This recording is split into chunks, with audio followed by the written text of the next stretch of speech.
अत्यंत महत्वपूर्ण है।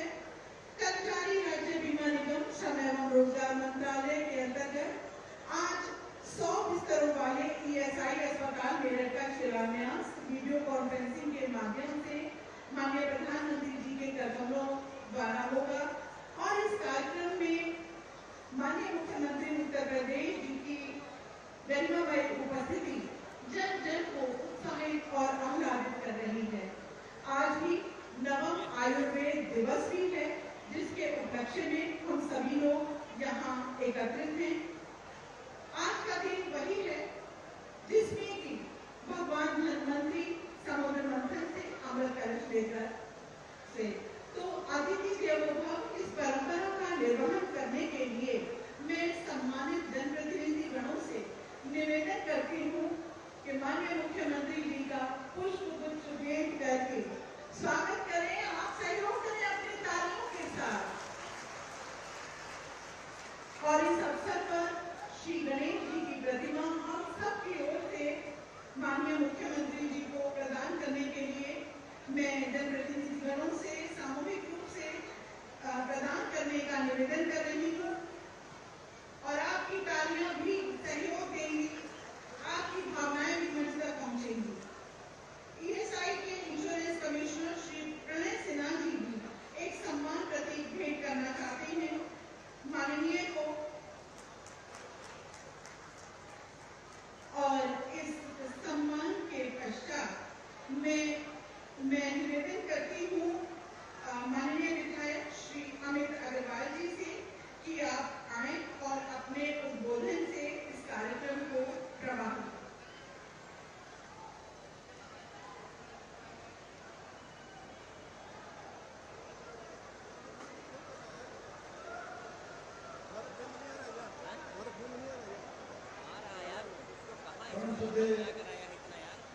माननीय मुख्यमंत्री जी, मंच पर उपस्थित प्रतिनिधिगण, उपस्थित मेरठ से दूर दूर से पधारे नागरिक बंधु, ये हमारा परम सौभाग्य है।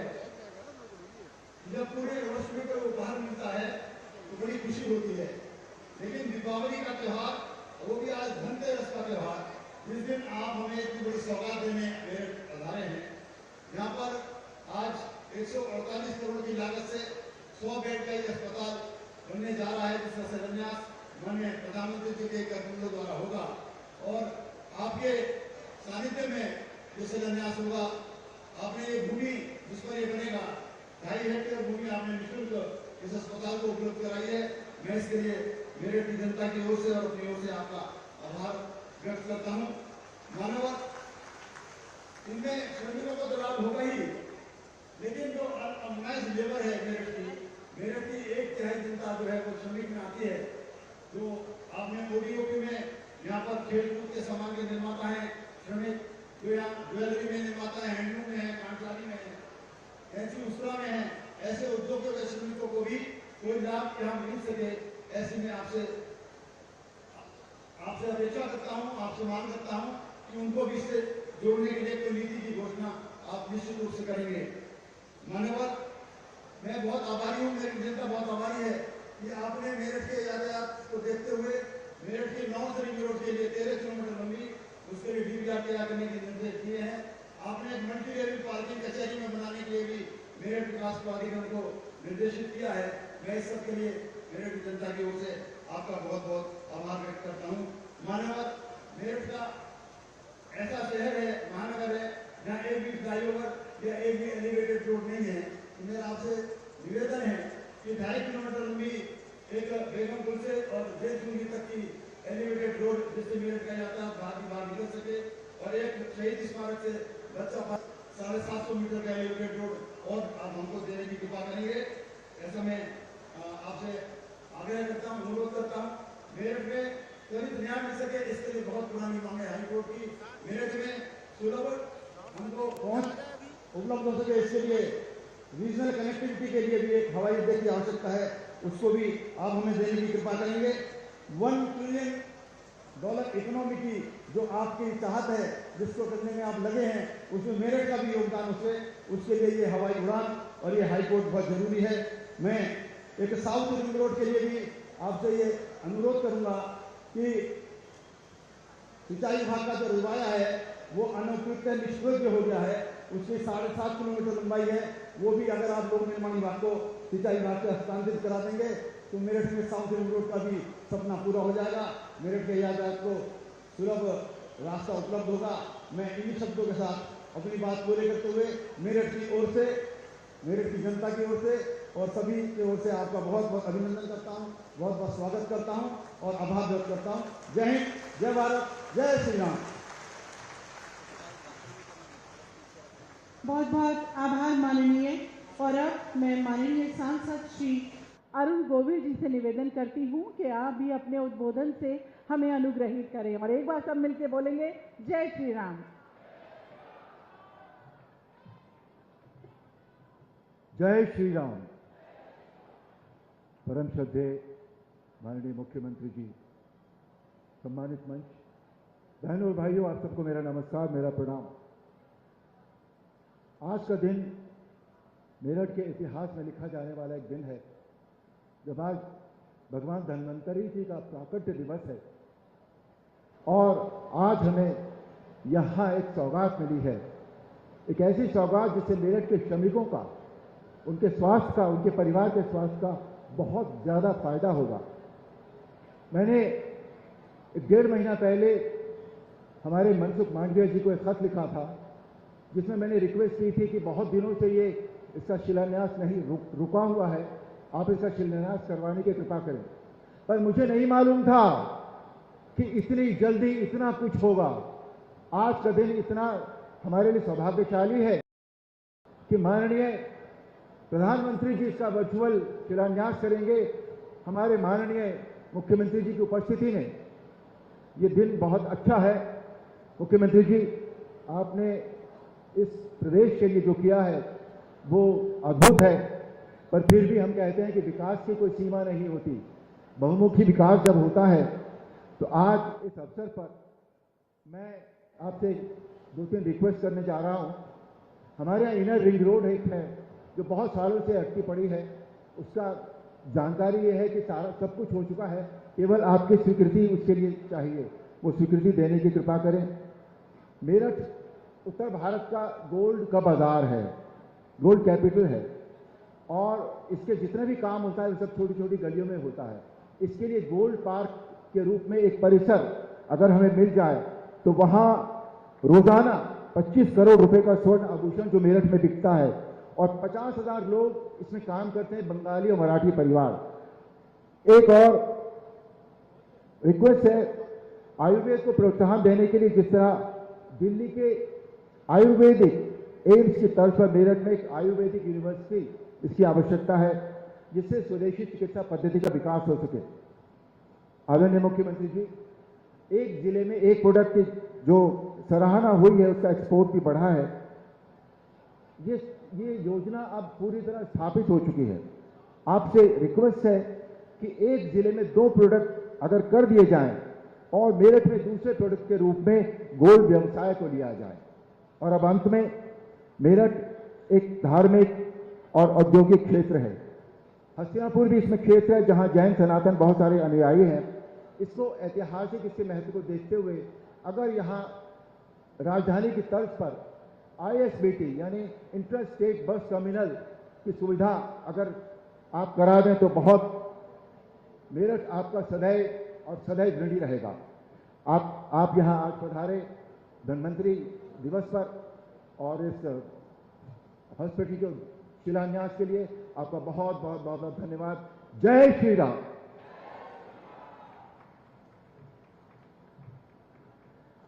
आभार माननीय।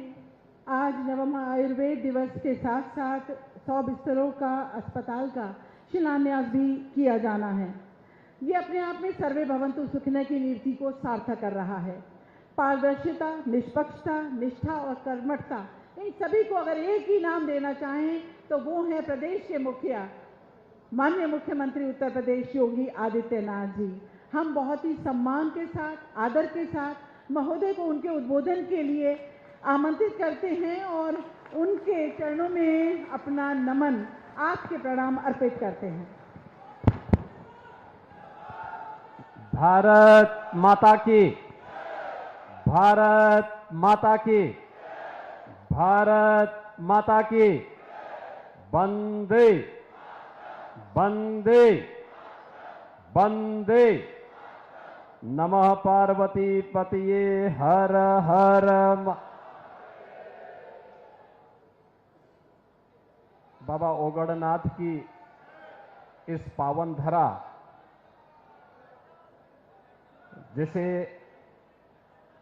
धन सिंह कोतवाल जैसे महान क्रांतिकारियों ने अपने बलिदान से अभिसिंचित करके एक नई जीवंतता प्रदान की है। मेरठ की इस क्रांति धारा को कोटि कोटि नमन करते हुए आप सभी मेरठ वासियों को और आपके माध्यम से पूरे प्रदेश वासियों को मैं भगवान धन्वंतरी की प्राकट्य दिवस के अवसर पर धनतेरस की सुख, यश और समृद्धि के देवता भगवान धन्वंतरी के चरणों में कोटि कोटि नमन करते हुए आप सबको मैं हृदय से बधाई देता हूं, अपनी शुभकामनाएं देता हूं। मंच पर उपस्थित उत्तर प्रदेश सरकार में मंत्रिमंडल के मेरे सहयोगी श्री सोमेंद्र तोमर जी, दिनेश खटीक जी, जिन्होंने 1990 के दशक के प्रारंभ में अपने अभिनय के माध्यम से भगवान राम के जीवंत दर्शन करोड़ों श्रद्धालुओं को करवाने का कार्य किया था। ऐसे लोकप्रिय सांसद मेरठ श्री अरुण गोविल जी, लोकप्रिय विधायक मेरठ कैंट श्री अमित अग्रवाल जी, महापौर श्री हरिकांत अहिलवालिया जी, क्षेत्रीय अध्यक्ष भारतीय जनता पार्टी श्री सत्येंद्र सिसोदिया जी, विधान परिषद के माननीय सदस्य श्री धर्मेंद्र भारद्वाज जी, अश्वनी त्यागी जी, माननीय विधायक श्री गुलाम मोहम्मद जी, पूर्व सांसद श्री राजेंद्र अग्रवाल जी, महानगर अध्यक्ष ऋतुराज जैन जी, जिला पंचायत अध्यक्ष श्री गौरव चौधरी जी, श्री संजय गोयल जिक्का जी, एएसआईसी के आयुक्त प्रणय सिन्हा जी, जिला अध्यक्ष शिव कुमार राणा जी, आज के इस कार्यक्रम में उपस्थित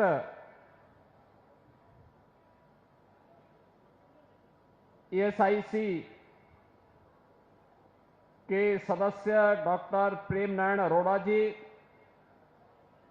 डॉक्टर विजय सिंह चौहान जी, आज के इस कार्यक्रम में उपस्थित मेरठ के सभी उपस्थित बहनों और भाइयों, आज मेरठ वासियों को मैं हृदय से बधाई देता हूं कि प्रधानमंत्री मोदी जी के कर कमलों से आरोग्य के देव भगवान धन्वंतरी की इस पावन जयंती पर पूरे देशवासियों को हजारों करोड़ रुपए की योजनाओं का आज यहां पर देशवासियों को सौगात जहां प्राप्त हो रही है, वहीं साथ ही साथ 70 वर्ष से ऊपर के प्रत्येक नागरिक को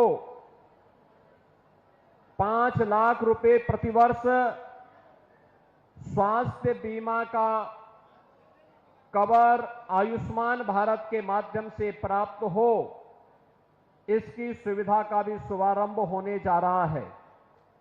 इस अवसर पर मैं प्रदेशवासियों की ओर से आदरणीय प्रधानमंत्री जी के प्रति आभार व्यक्त करते हुए एएसआईसी के हॉस्पिटल के शिलान्यास आयुष्मान भारत की सुविधा 70 वर्ष से ऊपर के प्रत्येक नागरिक के लिए प्रारंभ होने, उत्तर प्रदेश के अंदर CDRI और एम्स गोरखपुर को भी आधुनिक सुविधाओं से लैस करने की परियोजना के साथ ही तमाम नए चिकित्सा संस्थान देश के अंदर प्रारंभ करने के लिए आदरणीय प्रधानमंत्री जी के प्रति आभार व्यक्त करते हुए आप सभी को, मेरठ वासियों को, जो श्रमिक इसका लाभ लेंगे, उन श्रमिकों को, जिन लोगों को लखनऊ और गोरखपुर की सुविधा का लाभ प्राप्त होगा, इन सबको मैं हृदय से बधाई देते हुए अपनी शुभकामनाएं देता हूं। बहनों और भाइयों, आयुर्वेद में स्वास्थ्य की एक परिभाषा कही गई है, स्वस्थस्य स्वास्थ्यम लक्षणम आतुरस्य विकार प्रशमनम च, यानी स्वस्थ व्यक्ति के स्वास्थ्य की रक्षा करना तथा रोगी के रोग का शमन करना, ये आयुर्वेद का प्रयोजन है। और इस वर्ष आयुर्वेद दिवस के दिन, जो आज ही के दिन आयुर्वेद के जनक की स्मृति में मनाया जाता है, इसकी थीम भी दी गई है कि वैश्विक स्वास्थ्य के लिए आयुर्वेद नवाचार। आज स्वास्थ्य के प्रत्येक क्षेत्र में आमूलचूल परिवर्तन हम सबको देखने को मिला है। आज आपने देखा होगा हर जिले में मेडिकल कॉलेज बन रहे हैं। 1947 से लेकर के 2017 तक उत्तर प्रदेश में मात्र 17 मेडिकल कॉलेज बन पाए थे। और आज मुझे बताते हुए प्रसन्नता है, उत्तर प्रदेश के अंदर आज 75 में से 64 जनपद ऐसे हैं जिनके पास अपना एक मेडिकल कॉलेज या तो बन चुका है या बन रहा है। जो 11 जनपद हैं उनके लिए भी हम लोगों ने एक नई नीति का निर्माण किया है। इसके अंतर्गत मेडिकल कॉलेज के निर्माण के कार्यक्रम को हम युद्ध स्तर पर आगे बढ़ा रहे हैं। आज उत्तर प्रदेश के पास 2 एम्स हैं और हम लोगों ने एम्स दिल्ली से आग्रह किया है कि लैंड हम देंगे, आप अपना एक सैटेलाइट सेंटर गाजियाबाद में बना दीजिए, जिसके कारण दिल्ली एम्स की सुविधा का लाभ गाजियाबाद, हापुड़ और मेरठ वासियों को, बुलंदशहर वासियों को प्राप्त हो सके। इसके लिए एक सहमति आगे बन रही है और मुझे विश्वास है कि यह कार्यक्रम हम बहुत शीघ्र आगे बढ़ाने का कार्य करेंगे।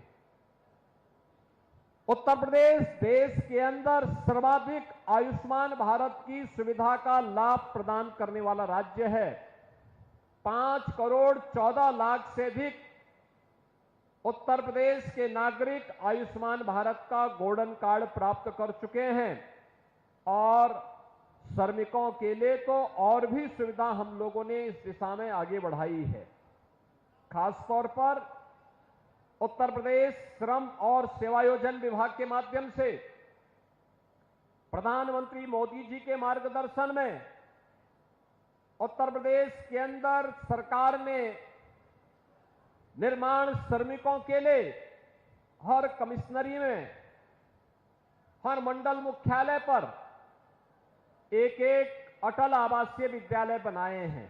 अटल आवासीय विद्यालय यह शिक्षा के क्षेत्र में एक आमूलचूल परिवर्तन की दिशा में उठाया गया कदम है, जिसमें रजिस्टर्ड निर्माण श्रमिकों के बच्चों को निःशुल्क अध्ययन की सुविधा का लाभ, उनके रहने और उनके सर्वांगीण विकास के लिए शैक्षणिक विकास हो और सर्वांगीण विकास हो, इसके लिए एक बड़े कार्यक्रम को लेकर के आज राज्य सरकार ने कदम बढ़ाए हैं।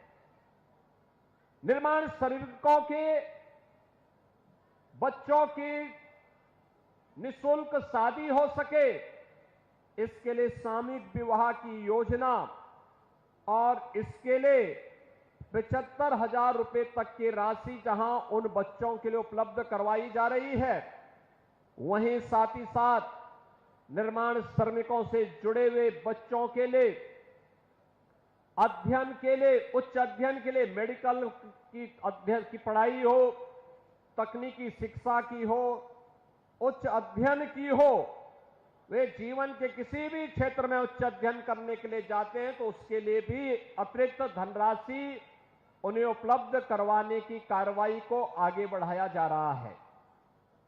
एक और जीवन के प्रत्येक क्षेत्र में बिना भेदभाव के शासन की योजना का लाभ समाज के प्रत्येक तबके को प्राप्त हो, इसके लिए प्रधानमंत्री मोदी जी के मंत्र सबका साथ और सबके विकास के भाव के साथ समाज के प्रत्येक तबके को इन योजनाओं का लाभ देने का कार्य हो रहा है।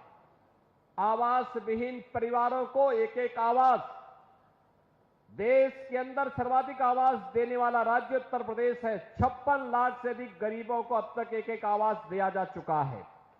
बहनों और भाइयों, 2017 के पहले एक कल्पना थी, 2,62,00,000 से अधिक परिवारों के घर में एक एक शौचालय का निर्माण किया जा चुका है। और यही नहीं, 1,86,00,000 परिवारों को उज्ज्वला योजना का रसोई गैस का सिलेंडर भारत सरकार ने कनेक्शन मुफ्त दिया है और दीपावली और होली में एक एक भरा हुआ सिलेंडर राज्य सरकार उन्हें मुफ्त में उपलब्ध करवाने का कार्य कर रही है। और मैं तो कहूंगा, जिन लोगों ने अब तक अपना सिलेंडर नहीं लिया है, एजेंसी के पास जाइए, एक भरा हुआ सिलेंडर आपके कनेक्शन में आपको उपलब्ध हो जाएगा। बहनों और भाइयों, जब दुनिया कोरोना के सामने पस्त थी, तब निर्माण श्रमिकों के लिए जीवन निर्वाह भत्ता देने का काम केंद्र और राज्य सरकार की डबल इंजन की सरकार कर रही थी। तो पिछले 4-4.5 वर्ष से फ्री में 15 करोड़ लोगों को प्रदेश में और 80 करोड़ लोगों को देश के अंदर राशन देने का काम भी ये डबल इंजन की सरकार कर रही है।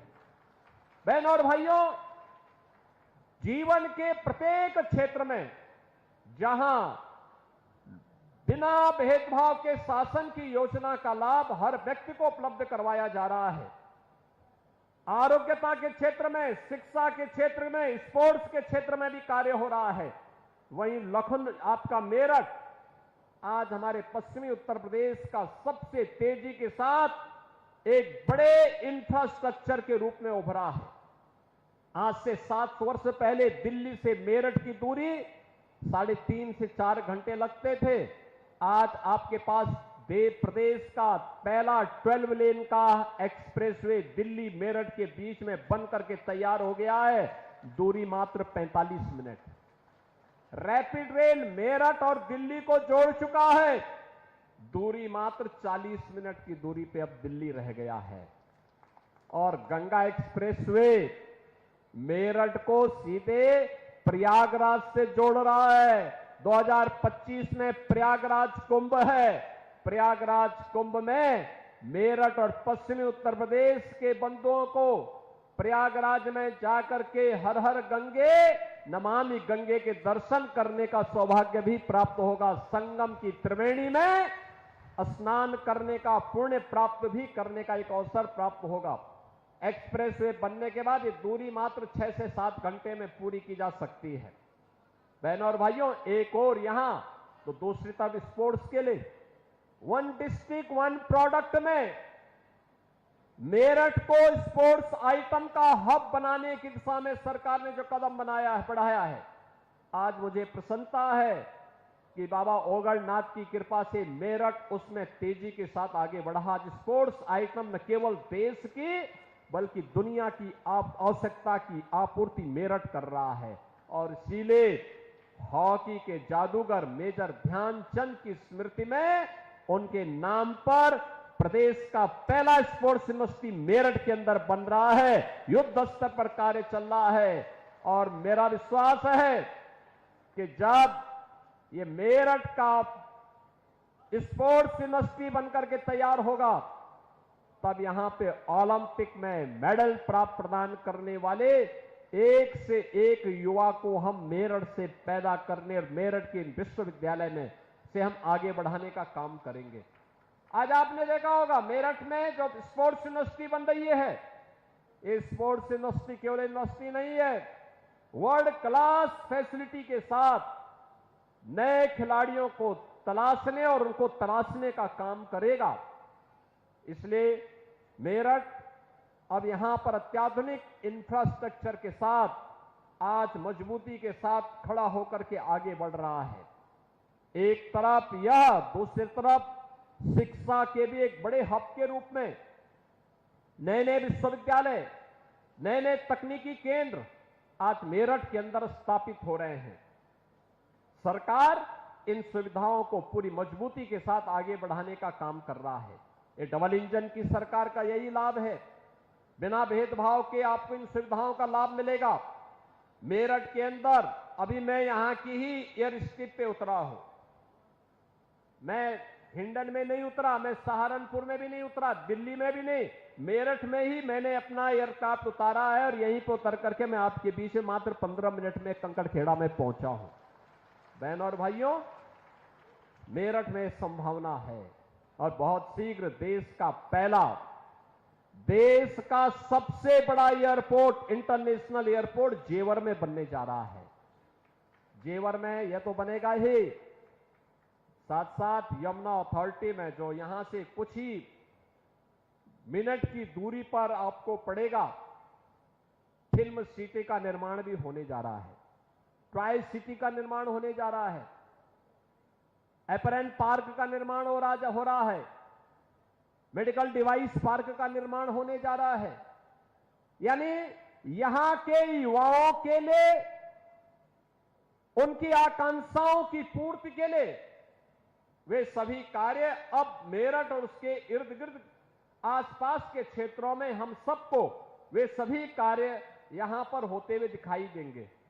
और आज यहां के विकास की ही कड़ी को नई ऊंचाई प्रदान करने के लिए प्रधानमंत्री मोदी जी के करकमलों से कुछ ही देर में मेरठ में श्रम विभाग के माध्यम से एक नए योजना यहां के राज्य बीमा कर्मचारियों के लिए एसआईसी हॉस्पिटल, 100 बेडेड आधुनिक सुविधा से युक्त एक हॉस्पिटल जो 150 करोड़ रुपए की लागत का है, ये प्रधानमंत्री जी के कर कमलों से उसका शिलान्यास होने जा रहा है। इस हॉस्पिटल के शिलान्यास होने के अवसर पर मैं यहां के माननीय सांसद जी को, माननीय विधायक को, यहां के अन्य सभी जनप्रतिनिधियों को मैं इस अवसर पर हृदय से बधाई देता हूं। मेरठ वासी इस सुविधा का लाभ ले पाएंगे। यहां पर राज्य बीमा से जुड़े हुए सभी कार्मिक इस सुविधा का लाभ ले पाएंगे। इस विश्वास के साथ मैं एक बार फिर से मेरठ वासियों को, प्रदेश वासियों को इस सुविधा का लाभ प्रदान करने के लिए आदरणीय प्रधानमंत्री जी के प्रति हृदय से आभार व्यक्त करता हूं और आप सबको, पूरे प्रदेश वासियों को धन्वंतरी जयंती के अवसर पर जो इतनी सौगात मिलने जा रही कि 70 वर्ष से ऊपर का हर व्यक्ति इस सुविधा से आच्छादित होगा। मुझे लगता है कि डॉक्टर लक्ष्मीकांत वाजपेयी जी तो उसी की तैयारी कर रहे थे कि अब वे भी आच्छादित हो जाएंगे आयुष्मान भारत की सुविधा से। 5 लाख की सुविधा उनको प्राप्त हो, हर एक 70 वर्ष से ऊपर के हर व्यक्ति को प्राप्त होगी हर वर्ष।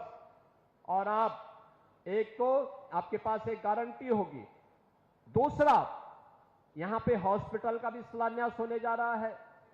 यहां पर और भी अन्य अनेक सुविधाएं आने जा रही हैं और विकास का सिलसिला हमारे कर्मठ जनप्रतिनिधियों के मार्गदर्शन, उनके नेतृत्व में अनवरत इसी रूप में चलता रहेगा। इस विश्वास के साथ आप सबको मैं दीपावली की, भैया दूज की, गोवर्धन पूजा की और आने वाले यानी आज से प्रारंभ होने वाले 5 दिवसीय दीपोत्सव के कार्यक्रम की हृदय से बधाई देता हूं।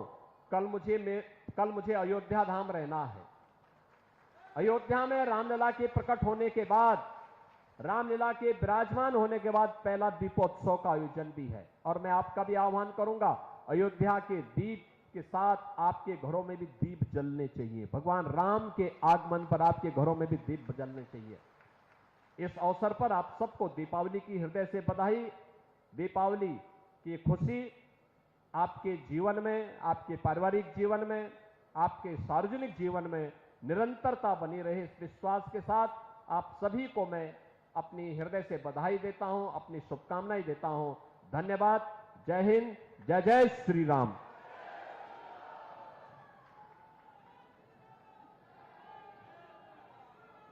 कृतज्ञ हैं, आभारी हैं, अभिभूत हैं माननीय के उद्बोधन से। ऊर्जा का संचार इस समय यहाँ पर उपस्थित जनसभा में है और सभी हमारे सम्मानित अतिथिगण अभी सामने विराजमान होंगे, क्योंकि माननीय प्रधानमंत्री जी की अध्यक्षता में नवा अखिल भारतीय आयुर्वेद समारोह का सजीव प्रसारण हम सभी मिलकर यहाँ देखेंगे।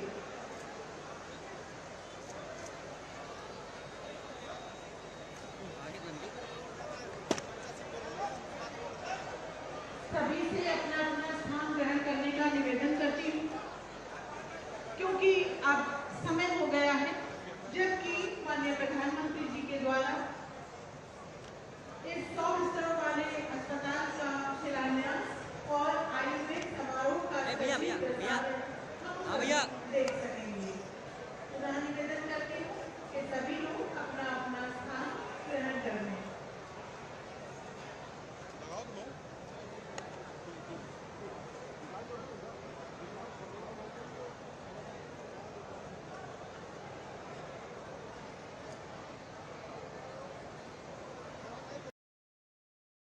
ESIC मेडिकल बेनिफिट यानी चिकित्सा हित लाभ, स्वस्थ कामगार सुदृढ़ राष्ट्र का आधार। इसी संकल्प के साथ करोड़ों बीमित कामगारों और उनके आश्रितों की सामाजिक सुरक्षा में निरंतर तत्पर है ESIC। चिकित्सा हित लाभ के जरिए ESIC बीमाकृत व्यक्ति और उनके परिजनों को बीमा योग्य रोजगार में शामिल होने के दिन से पूर्ण चिकित्सा देखरेख प्रदान करता है। इलाज के दौरान आने वाले चिकित्सा उपकरणों और बल्क दवाओं के लिए उत्पादन से जुड़ी प्रोत्साहन योजना के तहत आज 5 परियोजनाओं का भी उद्घाटन करने वाले हैं। ये इकाइयां बहुत ही महत्वपूर्ण है, क्योंकि बड़ी मात्रा में दवाओं के साथ साथ बॉडी प्लांट और क्रिटिकल केयर उपकरण जैसे उच्च स्तरीय चिकित्सा उपकरण हैं, उनका निर्माण करेंगे। हम जानते हैं कि प्रधानमंत्री नरेंद्र मोदी लगातार हर एक क्षेत्र में मेक इन इंडिया की पहल को बढ़ावा देते रहे हैं, ताकि देश और ज्यादा मजबूत बने और हर हाथ को रोजगार मिले। और इस दिशा में स्वास्थ्य के क्षेत्र की दिशा में भी प्रधानमंत्री नरेंद्र मोदी की कोशिश है कि मेक इन इंडिया की पहल को बढ़ावा मिले और तमाम उपकरण, तमाम दवाएं देश में निर्मित हों और बेहतर स्वास्थ्य, सस्ता स्वास्थ्य उपलब्ध हो सके। इसी के साथ साथ प्रकृति से एक प्रधानमंत्री का इस प्रकार का जुड़ाव रहा है।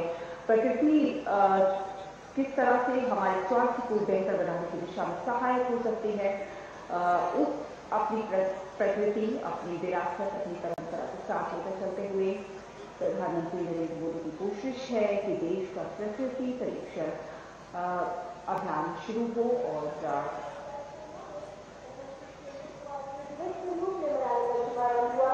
आज बना रहे हैं 9 आयुर्वेद दिवस। ओम नमः आयुष मंत्रालय द्वारा आयोजित 9 आयुर्वेद दिवस के तहत भारत की आयुर्वेद की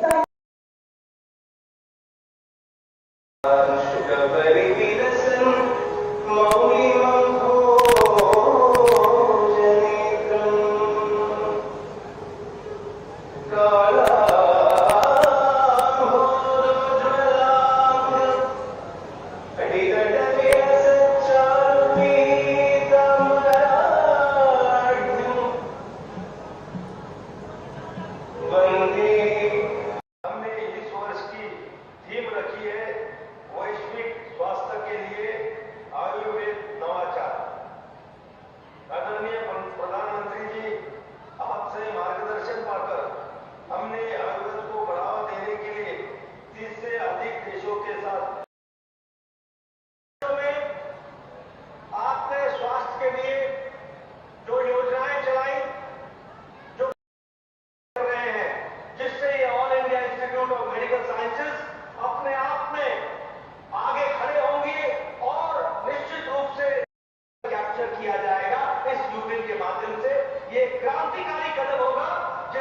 अपने नवजात शिशु की रक्षा कर सकेंगे, सुरक्षा दे सकेंगे, टीकाकरण को और नीचे तक जमीनी स्तर तक पहुंचा सकेंगे। इसलिए मैं फिर से प्रधानमंत्री जी को जहां धन्यवाद देना चाहता हूं, वहीं आपको ये विश्वास दिलाना चाहता हूं प्रधानमंत्री जी, आपने मेडिकल एजुकेशन को, आयुर्वेद को हर एक तरीके से आगे बढ़ाने में पूरा योगदान किया है और आपने नीतियां इस तरीके से बनाई है कि हम उसको आगे बढ़ाएं। आपने लाल किले के प्राचीर से कहा है कि 5 साल के अंदर 75,000 मेडिकल सीट्स बढ़ाई जाएंगी। विभाग इस पर कार्यरत है और मैं आपको विश्वास दिलाना चाहता हूं कि हम इसको करने में सफल होंगे और 75,000 से ज्यादा मेडिकल सीट्स हम दे पाएंगे ताकि हमारे बच्चे और मेडिकल स्टूडेंट्स बन सके। ये मैं कहना चाहता हूं। आज के दिन हम सब लोग आदरणीय प्रधानमंत्री जी के मार्गदर्शन के लिए आतुर हैं। आपके और उनके बीच में ज्यादा देर न रहता हुआ एक बार पुनः प्रधानमंत्री जी का अभिनंदन करता हूं और आज के दिन जो आपने स्वास्थ्य के क्षेत्र को समर्पित योजनाओं को अंजाम दिया है, आपके कार्यक्रमों द्वारा जिसका शिलान्यास होगा वह आगे चलकर स्वास्थ्य के लिए बहुत लाभकारी सिद्ध होगा। इन्हीं शब्दों के साथ बहुत बहुत धन्यवाद।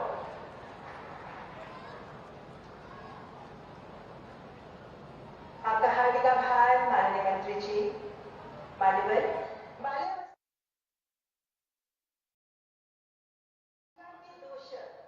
आयुष्मान भव यानी दीर्घायु हो और अब हमारे सम्मानित बुजुर्गों के लिए भी चरितार्थ हो रहा है आयुष्मान भव का आशीर्वाद, क्योंकि अब 70 वर्ष और उससे अधिक उम्र के बुजुर्गों को मिल रहा है 5 लाख रुपए तक का विशेष मुफ्त स्वास्थ्य कवर। कैसे ये निर्णय इनके स्वास्थ्य को सुरक्षा प्रदान कर रहा है, आइए इसी पर देखते हैं ये शॉर्ट फिल्म।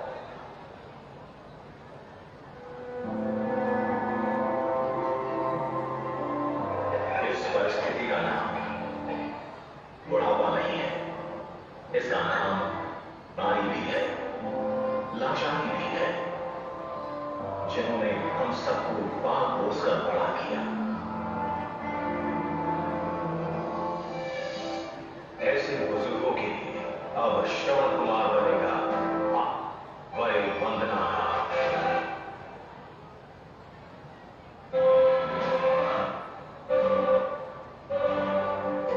जैसे कि प्रधानमंत्री नरेंद्र मोदी ने वादा किया था, अब 70 वर्ष से अधिक आयु के सभी बुजुर्गों को मिलेगा 5 लाख रुपए तक का मुफ्त इलाज। आयुष्मान भारत अब सभी 70 वर्ष के वरिष्ठ नागरिकों के लिए, बुजुर्गों की छाई हर घड़ी। मैंने आपसे वादा किया था कि देश में 70 वर्ष से ऊपर के जितने भी बुजुर्ग हैं सबको 5 लाख रुपए का मुफ्त इलाज मिलेगा। ये गारंटी भी पूरी हो गई। अब मिडिल क्लास के बेटे बेटियों को अपने माँ बाप के इलाज की चिंता नहीं करनी पड़ेगी।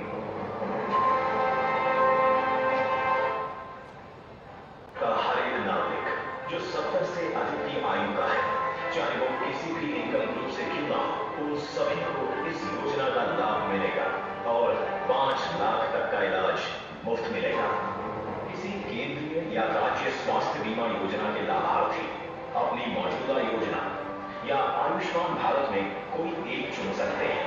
वरिष्ठ नागरिक आयुष्मान वय वंदना कार्ड के लिए सीधे आधार से पंजीकरण कर सकते हैं। 30,000 से अधिक सूचीबद्ध अस्पतालों के साथ पहले दिन से वरिष्ठ नागरिकों की मौजूदा बीमारियों पर कवर मिलेगा, ताकि जो 2 हाथ हमें आशीर्वाद देते हैं वो हमेशा मजबूत और जब जब वो हमें देखें एक ही बात कहें, आयुष्मान भव, आयुष्मान भव।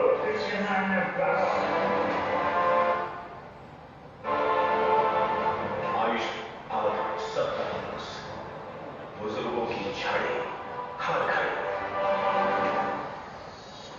देश का हर जन स्वस्थ ये सरकार की प्राथमिकताओं में शामिल है।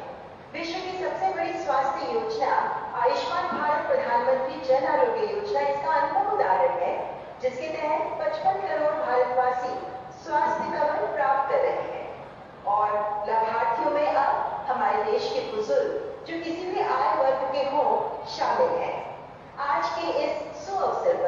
मैं माननीय प्रधानमंत्री जी से सादर अनुग्रह करती हूँ कि बुजुर्ग लाभार्थियों को सम्मान स्वरूप आयुष्मान वय वंदना कार्ड प्रदान करें।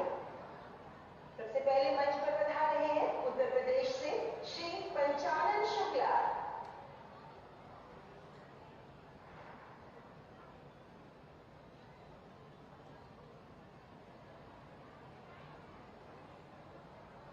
और अब मंच पर आ रही है हरियाणा से श्रीमती फूला देवी।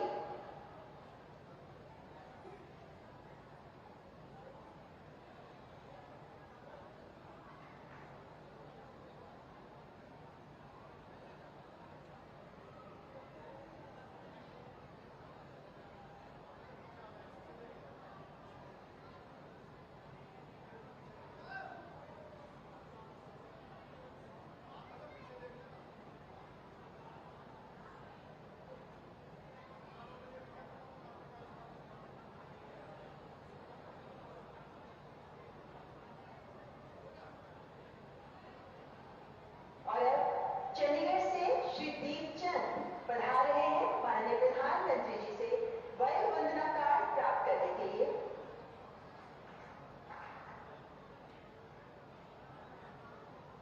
और अब उत्तराखंड से श्रीमती तृप्ता शर्मा।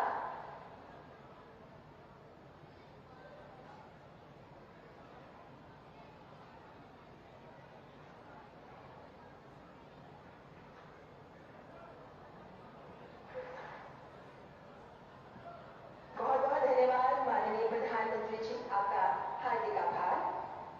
मान्यवर, आज के इस अवसर पर देशवासियों को गुणवत्तापूर्ण स्वास्थ्य सेवाएं उपलब्ध कराने तथा स्वास्थ्य सेवा क्षेत्र में बुनियादी ढांचे को बढ़ावा देने के लिए 12,850 करोड़ रुपए से अधिक की लागत वाली कई परियोजनाओं का शुभारंभ, उद्घाटन और शिलान्यास माननीय प्रधानमंत्री जी के कर कमलों द्वारा किया जाएगा, जिनमें शामिल है कई विशेष पहल का विस्तार, जैसे दुनिया के सबसे बड़े सार्वजनिक स्वास्थ्य कार्यक्रमों में से एक यूविन, स्वास्थ्य पेशेवरों और संस्थानों के लिए एक पोर्टल लॉन्च, हेल्थ केयर में डिलीवरी के लिए इनोवेटिव अप्रोच के तहत ड्रोन्स और हेलीकॉप्टर आपातकालीन चिकित्सा सेवाओं का शुभारंभ, जलवायु परिवर्तन से उत्पन्न चुनौतियों से निपटने के लिए हेल्थ एक्शन प्लान तथा सेल्फ केयर के लिए राष्ट्रीय स्तर पर पब्लिक हेल्थ कैंपेन प्राकृतिक परीक्षण अभियान का भी शुभारंभ।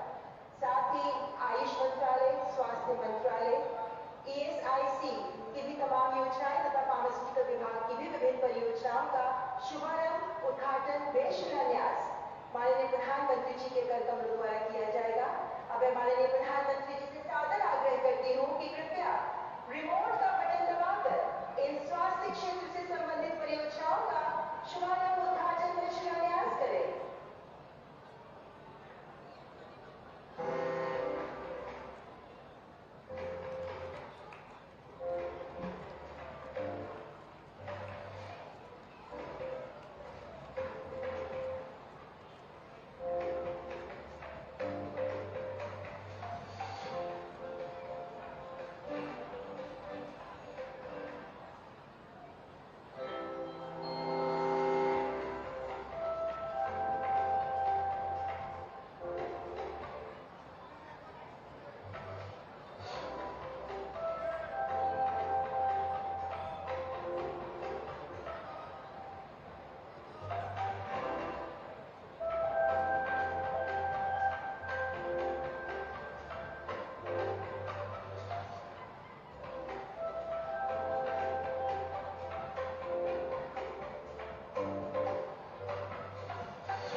केंद्र सरकार के ये प्रयास मजबूती प्रदान कर रहे हैं स्वास्थ्य क्षेत्र को। दीदी और सज्जनों, केंद्र सरकार का ये लक्ष्य है कि स्वास्थ्य सेवाओं के साथ साथ वेलनेस को भी गति प्रदान की जाए, जिसके लिए विभिन्न आयाम पर निरंतर प्रयास भी किए जा रहे हैं। इन्हीं प्रयासों पर आपको कुछ शॉर्ट फिल्म दिखाना चाहेंगे, जिनमें सबसे पहले स्वास्थ्य क्षेत्र में ढांचागत परियोजनाओं को कैसे सुदृढ़ आइए देखते हैं ये short film. Health care for all इस विजन के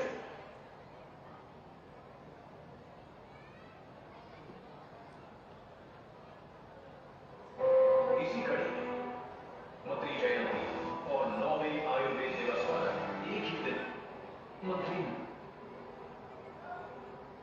12,855 करोड़ रुपए से ज्यादा के हेल्थ प्रोजेक्ट्स, इंफ्रास्ट्रक्चर प्रोजेक्ट्स और पब्लिक हेल्थ कैंपेन्स का उद्घाटन एवं शिलान्यास कर रहे हैं।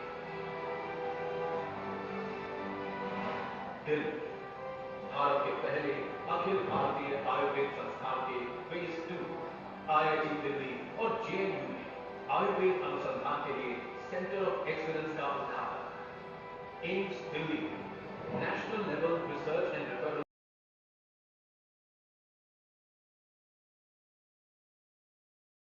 खंडवा, रतलाम, राजगढ़ और मंदसौर में नर्सिंग कॉलेज और पीथमपुर में 100 बेड के ESIC अस्पताल का शिलान्यास।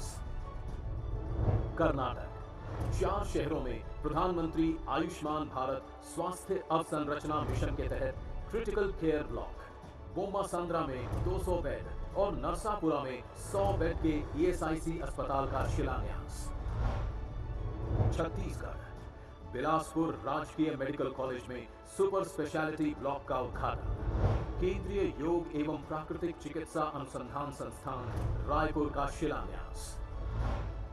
उत्तर प्रदेश प्रधानमंत्री नरेंद्र मोदी द्वारा एम्स गोरखपुर में डेंटिस्ट्री और कॉर्निया ट्रांसप्लांट ब्लॉक्स का शुभारंभ। मेरठ में 100 बेड के ESIC अस्पताल का शिलान्यास हो रहा है। उड़ीसा बरगढ़ में क्रिटिकल केयर ब्लॉक का शुभारंभ। केंद्रीय योग एवं प्राकृतिक चिकित्सा अनुसंधान संस्थान होरडा का शिलान्यास। हिमाचल प्रदेश एम्स बिलासपुर में जन औषधि केंद्र, पल्मोनरी और एंडोक्राइनोलॉजी समेत अन्य सुविधाओं का उद्घाटन। साथ ही एम्स कैंपस में रेजिडेंशियल क्वार्टर्स और अन्य सुविधाओं का शिलान्यास। कुल्लू और चंबा में क्रिटिकल केयर ब्लॉक्स का शिलान्यास। आंध्र प्रदेश अच्युतापुरम में 30 बेड के ESIC अस्पताल का शिलान्यास। तमिलनाडु इरोड, विल्लुपुरम, थेनी, रामनाथपुरम और कांचीपुरम में क्रिटिकल केयर ब्लॉक का शिलान्यास। असम एम्स गुवाहाटी में रेडियोथेरेपी ब्लॉक समेत अन्य सुविधाओं का उद्घाटन। पश्चिम बंगाल एम्स कल्याणी में जन औषधि केंद्र, कैथ लैब और हार्ट लंग सुविधाओं का उद्घाटन।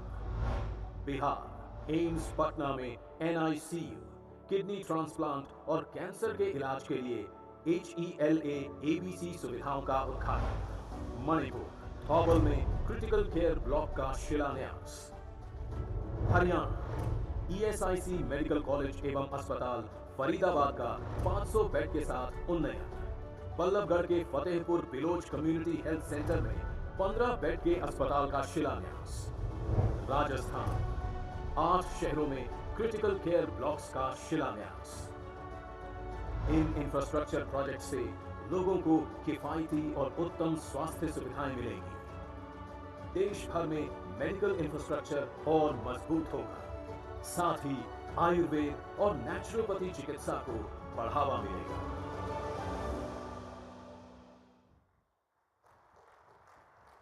विज्ञान देश के विकास को मजबूत आधार देता है और इसीलिए केंद्र सरकार की प्राथमिकताओं में अनुसंधान और शोध कार्य यानी रिसर्च और डेवलपमेंट महत्वपूर्ण स्थान रखते हैं। कैसे ये प्रोजेक्ट्स भी इस दिशा में देश को आगे बढ़ा रहे हैं, आइए देखते हैं ये फिल्म।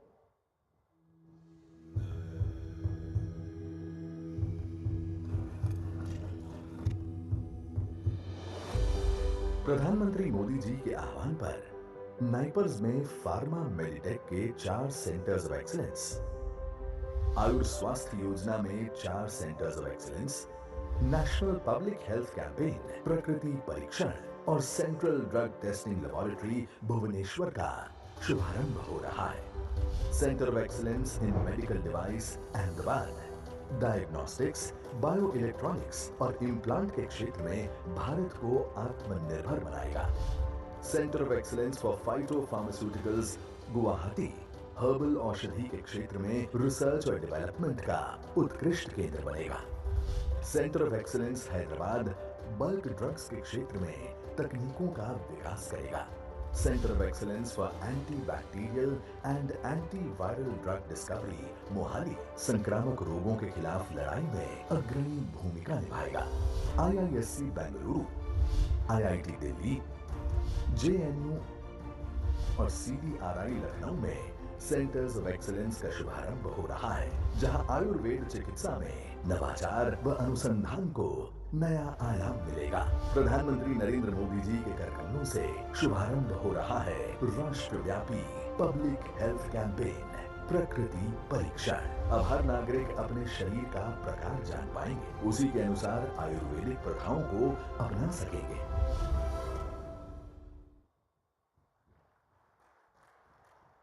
मान्यवर, डिजिटल इंडिया आज भारत की ताकत है, जिसका विश्व में डंका बज रहा है।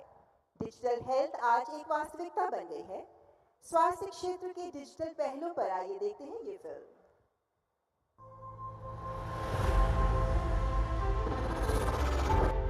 आज का भारत टेक्नोलॉजी का इस्तेमाल गरीब की कमाई के लिए, भलाई के लिए, गरीब की शिक्षा के लिए, स्वास्थ्य सुरक्षा के लिए करता है।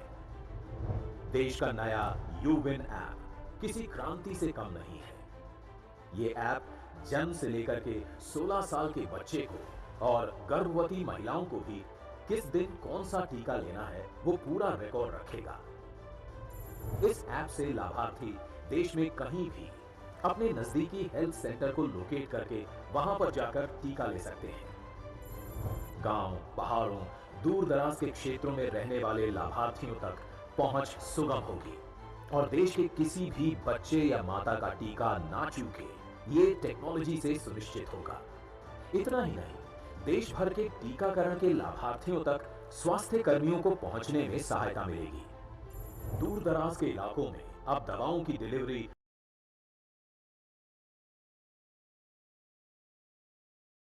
देश के किसी भी बच्चे या माता का टीका ना चूके, ये टेक्नोलॉजी से सुनिश्चित होगा। इतना ही नहीं, देश भर के टीकाकरण के लाभार्थियों तक स्वास्थ्य कर्मियों को पहुंचने में सहायता मिलेगी। दूर दराज के इलाकों में अब दवाओं की डिलीवरी ड्रोन से भी होगी। वो मरीज जो हॉस्पिटल तक आ नहीं सकते, उन टीबी के मरीजों तक दवाएं ड्रोन से पहुंचाना आसान होगा और इससे हम जल्दी से देश को टीबी से मुक्त करवा पाएंगे।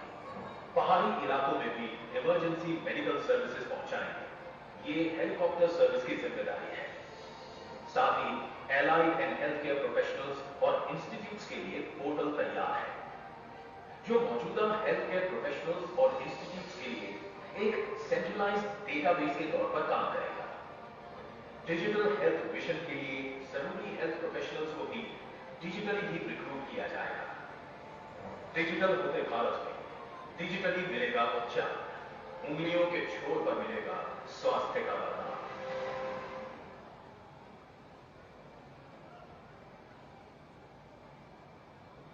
और सरकार के द्वारा स्वास्थ्य क्षेत्र में किए जा रहे और महत्वपूर्ण पहलू पर आइए देख लेते हैं ये शॉर्ट फिल्म।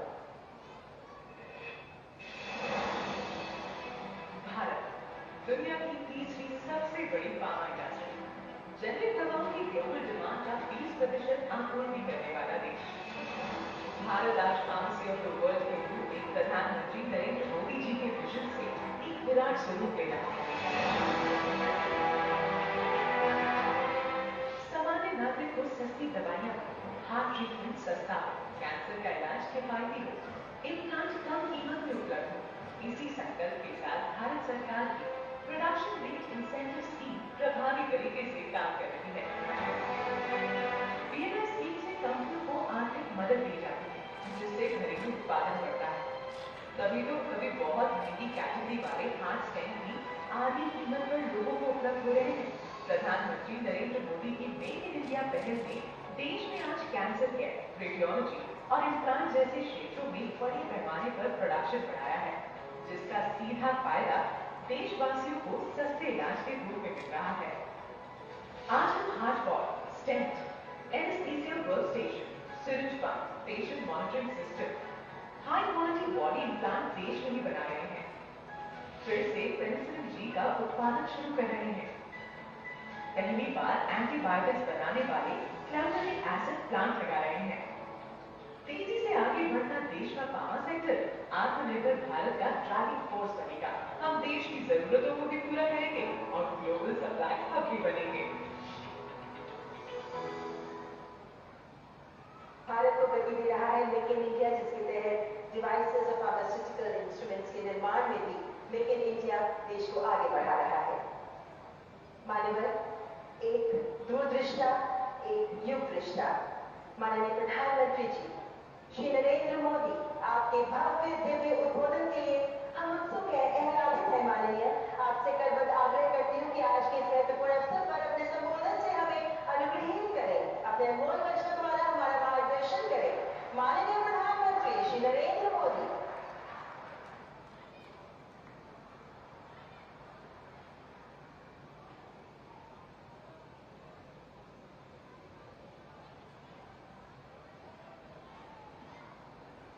कार्यक्रम में उपस्थित केंद्रीय मंत्रिमंडल के मेरे साथी श्री जगत प्रकाश नड्डा जी, मनसुख मांडविया जी, प्रताप राव यादव जी, श्रीमती अनुप्रिया पटेल जी, सुश्री शोभा करंदलाजे जी,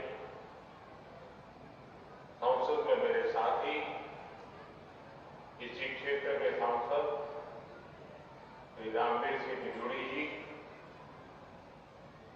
विभिन्न राज्यों से वर्चुअल माध्यम से जुड़े माननीय राज्यपालगण, माननीय मुख्यमंत्रीगण, सांसदगण, विधायकगण, अन्य सभी सम्मानित जनप्रतिनिधि, देश के विभिन्न भागों से स्वास्थ्य संस्थानों से जुड़े डॉक्टर, वैद्य, आयुष और हेल्थ प्रोफेशनल्स, स्वास्थ्य व्यवस्था से जुड़े लाखों भाई और बहनों, all India institute of Ayurveda के सभी डॉक्टर्स एवं कर्मचारी, देवी और सज्जनों,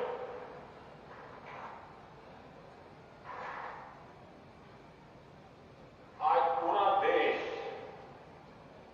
धनतेरस और भगवान धन्वंतरी की जयंती का पर्व मना रहा है। मैं आप सबको धनतेरस और धन्वंतरी जयंती की बधाई देता हूं। आज के दिन देश में बहुत बड़ी संख्या में लोग अपने घर के लिए कुछ न कुछ नया खरीदते हैं। मैं विशेष रूप से देश के व्यापारी साथियों को भी शुभकामनाएं देता हूं। आप सभी को भी दीपावली की भी अग्रिम शुभकामनाएं।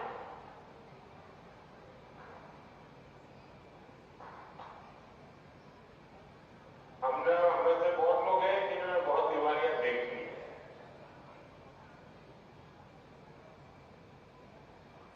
लेकिन दिवालियां भले देखी हो, ये दिवाली ऐतिहासिक है। आपको लगेगा कि इतनी दिवाली देखकर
बीते 10 वर्षों में देश ने आयुर्वेद के ज्ञान को मॉडर्न मेडिसिन के साथ जोड़कर स्वास्थ्य के क्षेत्र में एक नया अध्याय जोड़ा।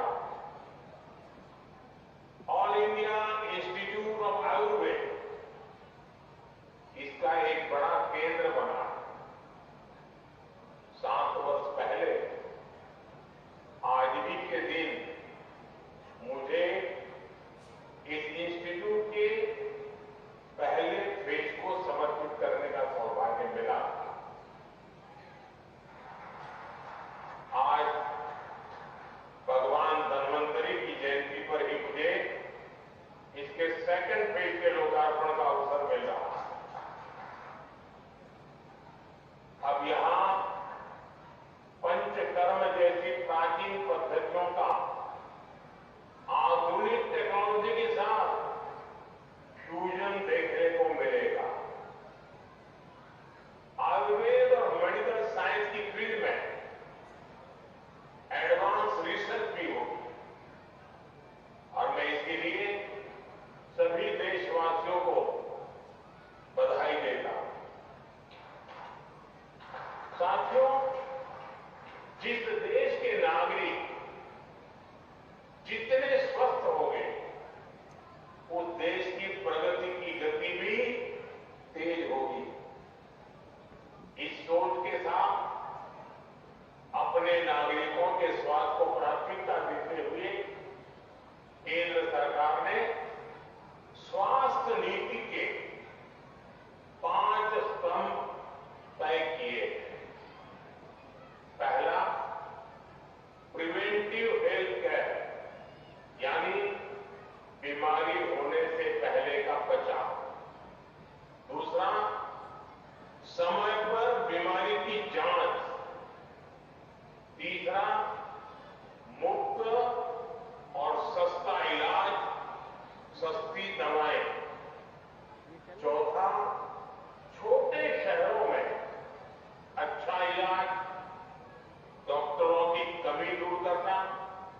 और पांचवा, स्वास्थ्य सेवा में टेक्नोलॉजी का विस्तार। भारत अब हेल्थ सेक्टर को होलिस्टिक हेल्थ केयर की नजर से देखता है। आज इस कार्यक्रम में इन 5 स्तंभों की मजबूत झलक दिखाई देती। अभी यहां लगभग 13,000 करोड़ रुपए की परियोजनाओं का उद्घाटन और शिलान्यास हुआ। आयुष स्वास्थ्य योजना के तहत 4 सेंटर ऑफ एक्सीलेंस, ड्रोन के जरिए स्वास्थ्य सेवाओं का विस्तार, एम्स ऋषिकेश में, एम्स दिल्ली और एम्स बिलासपुर में नया इंफ्रास्ट्रक्चर, देश के 5 अन्य एम्स में सेवाओं का विस्तार, मेडिकल कॉलेजों की शुरुआत, नर्सिंग कॉलेजों का भूमि पूजन। देश में स्वास्थ्य सेवाओं के कायाकल्प से जुड़े ऐसे अनेकों काम आज हुए हैं। मुझे खुशी है, इनमें से कई अस्पताल हमारे श्रमिक भाई बहनों के इलाज के लिए बनाए गए। ये अस्पताल हमारे श्रमिक वर्ग की सेवा के केंद्र बने। आज जिन फार्मा यूनिट्स का लोकार्पण हुआ है, उनसे देश में ही एडवांस मेडिसिन के साथ हाई क्वालिटी स्टेंट्स और इम्प्लांट भी बनेंगे। ये यूनिट फार्मा सेक्टर में भारत की ग्रोथ को आगे बढ़ाएगी। साथियों, हम में से अधिकतर लोग उस पृष्ठभूमि से आए हैं जहां बीमारी का मतलब होता है पूरे परिवार पर मानो बिजली गिर गई हो। गरीब के घर में कोई एक अगर गंभीर रूप से बीमार होता है तो उसका असर घर के हर सदस्य पर पड़ता है। एक समय था जब इलाज में लोगों को घर, जमीनें, गहने सब बिक जाते थे। गंभीर बीमारी के इलाज का खर्च सुनकर ही गरीब की आत्मा काम जाती। बुजुर्ग मां सोचती थी कि अपना इलाज कराऊं या नाती पोते की पढ़ाई। बुजुर्ग पिता सोचता था अपना इलाज कराऊं या घर के खर्च देखूं। इसलिए गरीब परिवार के बड़े बुजुर्गों को बस एक ही रास्ता दिखाई देता, चुपचाप तकलीफ सहो, दर्द बर्दाश्त करो, चुपचाप मृत्यु का इंतजार करो। पैसे की कमी की वजह से इलाज ना करा पाने की वो बेबसी, वो बेचारगी गरीब को तोड़कर रख देती। मैं अपने गरीब भाई बहनों को इस बेबसी में नहीं देख सकता, इसलिए ही उस संवेदना में से, उस दर्द में से, उस पीड़ा में से मेरे देशवासियों के प्रति पूर्ण समर्पण भाव में से आयुष्मान भारत योजना ने जन्म लिया।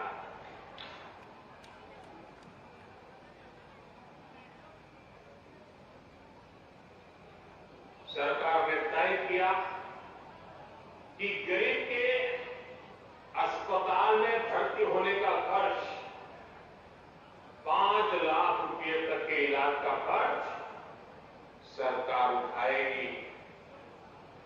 आज मुझे संतोष है कि देश में लगभग 4 करोड़ गरीबों ने आयुष्मान योजना का लाभ उठाया। ये 4 करोड़ गरीब अस्पताल में भर्ती हुए, इनमें से कुछ तो अलग अलग बीमारियों के लिए कई बार भर्ती हुई, अपनी बीमारी का इलाज कराया और इन्हें एक भी रुपया खर्च नहीं करना। अगर आयुष्मान योजना न होती तो इन गरीबों को करीब करीब 1.25 लाख करोड़ रुपए अपनी जेब से देने होते। मैं अक्सर देश के अलग अलग राज्यों में आयुष्मान योजना के लाभार्थियों से मिलता हूं, उनसे सुख दुख की बातें सुनता हूं, उनका अनुभव सुनता हूं।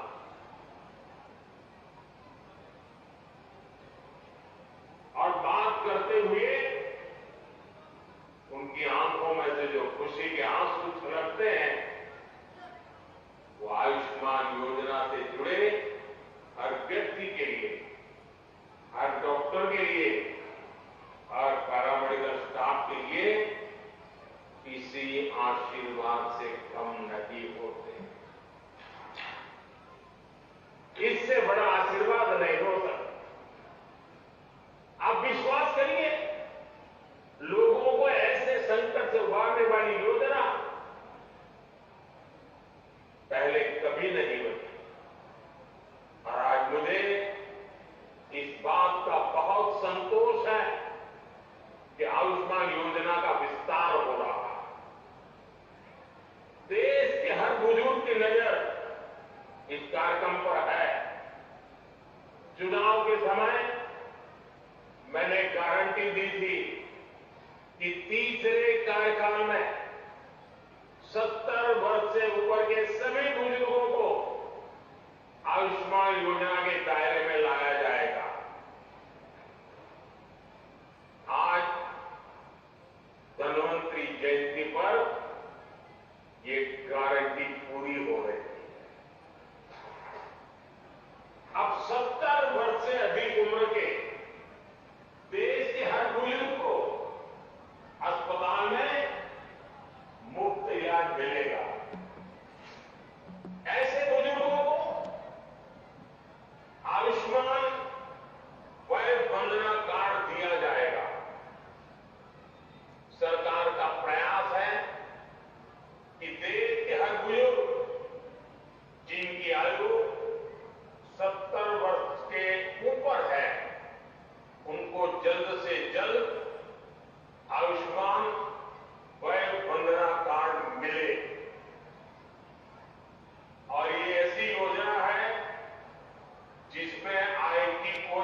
भीतर एक दर्द होता है कि जिस दिल्ली से मैं बोल रहा हूं,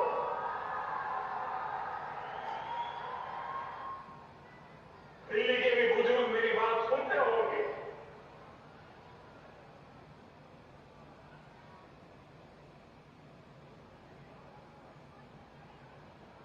मेरे दिल में कितना दर्द होता होगा।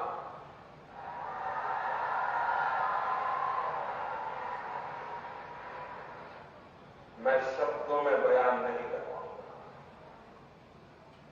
साथियों, गरीब हो, मध्यम वर्ग हो, सभी के लिए इलाज का खर्च कम से कम हो, ये हमारी सरकार की प्राथमिकता रही। आज देश भर में 14,000 से ज्यादा पीएम जन औषधि केंद्र इस बात के साक्षी हैं कि हमारी सरकार कितनी संवेदनशीलता से काम कर रही है।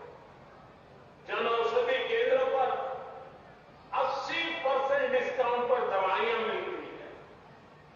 अगर ये जन औषधि केंद्र ना होते तो गरीबों को, मध्यम वर्ग को अब तक जो दवाइयां मिली है उसके हिसाब से मैं कह सकता हूं कि 30,000 करोड़ रुपया उनका दवाइयों के लिए ज्यादा खर्च हुआ होता, उनके 30,000 करोड़ रुपए बचे, क्योंकि जन औषधि केंद्र से दवाई मिली, 80% डिस्काउंट में मिली। आप जानते हैं हमने स्टेंट और नी इम्प्लांट में जैसे उपकरणों को सस्ता किया। अगर ये निर्णय भी ना लिया होता तो सामान्य मानवी पर, जिन्होंने ये ऑपरेशन करवाए हैं, उनको 80,000 करोड़ रुपए ज्यादा खर्च करना पड़ता। ये हमारे प्रयासों का परिणाम है कि उनके 80,000 करोड़ रुपए बचे हैं। मुफ्त डायलिसिस की योजना से भी लाखों मरीजों का हजारों करोड़ रुपए का खर्च बचा है। हमारी सरकार जानलेवा बीमारियों से रोकथाम के लिए मिशन इंद्रधनुष अभियान चला रही है। इससे न सिर्फ गर्भवती महिलाओं की जिंदगी बच रही है, नवजात शिशुओं का जीवन बच रहा है, बल्कि वो गंभीर बीमारियों की चपेट आने से भी बच रहे हैं। मैं अपने देश के गरीब और मध्यम वर्ग को महंगे इलाज के बोझ से बाहर निकाल कर ही रहूंगा, और देश आज इसी दिशा में आगे बढ़ रहा है। साथियों, आप जानते हैं बीमारी में होने वाली परेशानी और रिस्क को कम करने के लिए सबसे जरूरी होती है टाइमली डायग्नोसिस। अगर कोई बीमार होता है तो उसे जल्दी जांच की सुविधा मिले, जल्दी इलाज शुरू हो सके। इसके लिए देश भर में 2 लाख से ज्यादा आयुष्मान आरोग्य मंदिर खोले गए हैं। आज इन आरोग्य मंदिरों पर करोड़ों लोगों की कैंसर, ब्लड प्रेशर, डायबिटीज जैसी बीमारियों की आसानी से जांच हो पा रही है। आसानी से जांच की वजह से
साथ ही भारत के पास अपना एक टेक्नोलॉजिकली एडवांस इंटरफेस होगा। कोरोना के समय हमारे कोविन प्लेटफॉर्म की सफलता को पूरी दुनिया ने देखा। पेमेंट सिस्टम में यूपीआई की सक्सेस भी आज एक ग्लोबल स्टोरी बन चुकी है। डिजिटल पब्लिक इंफ्रास्ट्रक्चर यानी डीपीआई के जरिए वही सफलता भारत अब हेल्थ सेक्टर में दोहरा रहा है। साथियों, हेल्थ सेक्टर में आज राजनीति के 6-7 दशकों में जो काम नहीं हुआ वो बीते 10 वर्षों में हुआ। बीते 10 साल में देश में रिकॉर्ड संख्या में नए एम्स और मेडिकल कॉलेज खोले गए। आज इस कार्यक्रम में ही कर्नाटका, यूपी, एमपी और मध्य प्रदेश वहां कई हॉस्पिटलों का शिलान्यास हुआ है। कर्नाटका के नरसापुर और बोम्मा सांद्रा में, मध्य प्रदेश के पीठमपुर, आंध्र प्रदेश के अचितापुरम और हरियाणा के फरीदाबाद में नए मेडिकल कॉलेजों का शिलान्यास हुआ। यूपी के मेरठ में नए ईएसआईसी हॉस्पिटल का काम फिर शुरू हुआ है। इंदौर में भी अस्पताल का लोकार्पण हुआ है। अस्पतालों की बढ़ती हुई ये संख्या बताती है कि मेडिकल सीटें भी उतनी ही तेजी से बढ़ रही है। मैं चाहता हूं किसी गरीब बच्चे के उसका जो डॉक्टर बनने का सपना है वो सपना टूटना नहीं चाहिए। और मैं मानता हूं सरकार की सफलता उसमें भी है मेरे देश के किसी नौजवान का सपना टूटे नहीं। सपनों में भी अपना एक सामर्थ्य होता है। सपने भी कभी कभी प्रेरणा का कारण बन जाते हैं। मैं चाहता हूं किसी मध्यम वर्ग के बच्चे को मजबूरी में मेडिकल की पढ़ाई के लिए विदेश न जाना पड़े। इसलिए पिछले 10 साल से भारत में मेडिकल सीटें बढ़ाने का एक अभियान चल रहा है। बीते 10 साल में एमबीबीएस और एमडी की करीब कुल मिलाकर 1 लाख नई सीटें जोड़ी गई है।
पर्सनलाइज्ड ट्रीटमेंट प्रोटोकॉल का इतना गंभीर ज्ञान है, लेकिन आधुनिक विज्ञान के नजरिए से इस दिशा में पहले ठोस कंक्लूसिव वर्क नहीं। मुझे खुशी है कि आज इस दिशा में देश एक अहम अभियान लॉन्च कर रहा है। ये अभियान है प्रकृति परीक्षण अभियान। ये प्रकृति परीक्षण अभियान, क्योंकि हम देखते हैं कोई पेशेंट होगा, आयुर्वेदिक कार्ड अच्छा हो गया, परिणाम मिलता है, प्रमाण अवेलेबल नहीं होता। हमें परिणाम भी चाहिए, प्रमाण भी चाहिए, ताकि हमें दुनिया को दिखाना है कि हमारे पास विश्व के आरोग्य की जड़ी बूटी पड़ी है। इस अभियान के तहत आयुर्वेद के सिद्धांतों पर हम हर व्यक्ति के लिए आइडियल लाइफस्टाइल डिजाइन कर सकते हैं। हम बीमारियों के आक्रमण से पहले ही उन लोगों के लिए रिस्क एनालिसिस कर सकते हैं। मैं मानता हूं इस दिशा में सकारात्मक प्रगति हमारे हेल्थ सेक्टर को पूरी तरह से रीडिफाइन कर सकते हैं। हम पूरी दुनिया को हेल्थ केयर का नया पर्सपेक्टिव दे सकते हैं। साथियों, आधुनिक मेडिकल साइंस की सफलता का एक और बड़ा कारण है हर प्रिंसिपल का लैब वैलिडेशन। हमारे ट्रेडिशनल हेल्थ केयर सिस्टम को भी इस कसौटी पर खरा उतरना। आप देखिए, अश्वगंधा, हल्दी, काली मिर्च, ऐसी कितनी हर्ब्स हम पीढ़ी दर पीढ़ी अलग अलग उपचारों के लिए इस्तेमाल करते आए। अब हाई इंपैक्ट स्टडीज में उनकी उपयोगिता साबित हो रही है। इसलिए आज दुनिया में अश्वगंधा जैसी औषधियों की मांग तेजी से बढ़ी है। इस दशक के अंत तक अश्वगंधा एक्सट्रैक्ट की मार्केट करीब $2.5 बिलियन तक पहुंचने का अनुमान है। आप कल्पना कर सकते हैं लैब वैलिडेशन के जरिए हम इन हब्स का वैल्यूएशन कितना बढ़ा सकते हैं, हम कितना बड़ा मार्केट खड़ा कर सकते हैं। इसलिए साथियों, आयुष की सफलता का प्रभाव केवल हेल्थ सेक्टर तक सीमित नहीं है, इसे एक और भारत में नए अवसर बन रहे हैं। दूसरी ओर ग्लोबल वेलबीइंग के प्रयासों को भी बल मिल रहा है। हमारे प्रयासों से 10 साल के भीतर आयुष देश के फास्टेस्ट ग्रोइंग सेक्टर में शामिल हो गया। 2014 में आयुष से जुड़ा मैन्युफैक्चरिंग सेक्टर $3 बिलियन था, $3 बिलियन। आज वो बढ़कर लगभग $24 बिलियन हो गया। यानी 10 साल में 8 गुना ग्रोथ। इसलिए आज देश का युवा नए नए आयुष स्टार्टअप लॉन्च कर रहा है। ट्रेडिशनल प्रोडक्ट्स, टेक्नोलॉजी ड्रिवन नए प्रोडक्ट्स, नई सर्विसेज, इन सबसे जुड़े 900 से ज्यादा आयुष स्टार्टअप आज देश में काम कर रहे हैं। आज भारत अब 150 देशों में कई $बिलियन के आयुष प्रोडक्ट एक्सपोर्ट कर रहा है। इसका सीधा लाभ हमारे किसानों को हो रहा है, जो हब्स और सुपर फूड्स पहले स्थानीय बाजार तक सीमित रहते थे, अब वो ग्लोबल मार्केट तक पहुंच रहे हैं। साथ ही इस बदलते परिदृश्य का ज्यादा से ज्यादा फायदा किसानों को मिले, इसके लिए सरकार हब्स के उत्पादन को बढ़ावा भी दे रही है। नमामि गंगे परियोजना के तहत गंगा के किनारे नेचुरल फार्मिंग और जड़ी बूटियों के उत्पादन को बढ़ावा दिया जा रहा है। साथियों, हमारे राष्ट्र चरित्र की, हमारे सामाजिक ताने बाने की आत्मा है सर्वे भवन्तु सुखिनः, सर्वे सन्तु निरामयाः। सब सुखी हो, सब निरामय हो। बीते 10 वर्ष में हमने सबका साथ सबका विकास के मंत्र पर चलकर इस भावना को देश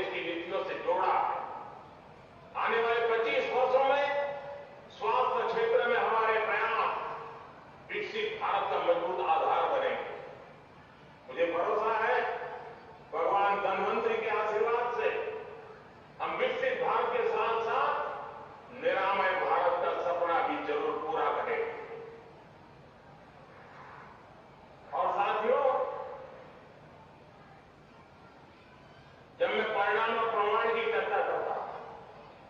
हम एक काम की दिशा में बहुत ताकत लगाने वाले हैं और वो है हमारे देश में हस्तप्रत मैन्युफैक्चरिंग बहुत बड़ी मात्रा में बिखरी पड़ी हुई है। आयुर्वेद से जुड़ी हुई पर ऐसी मैन्युस्क्रिप्ट बहुत सालों पर बिखरी पड़ी हुई।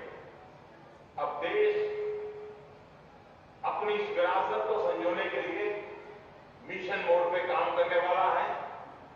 ऐसे सारा जो ज्ञान का भंडार पड़ा हुआ है, कई शिलालेखों में होगा, कई ताम्रपत्र पे होगा, कई हस्तलिखित प्रतियों में होगा, उन सबको इकट्ठा करने का काम। और अब तो आर्टिफिशियल इंटेलिजेंस का युग है, इसको हम उसी तरह टेक्नोलॉजी से जोड़ना चाहते हैं तो उस ज्ञान में से क्या चीजें नहीं हम निकाल सकते हैं, तो उस दिशा में भी एक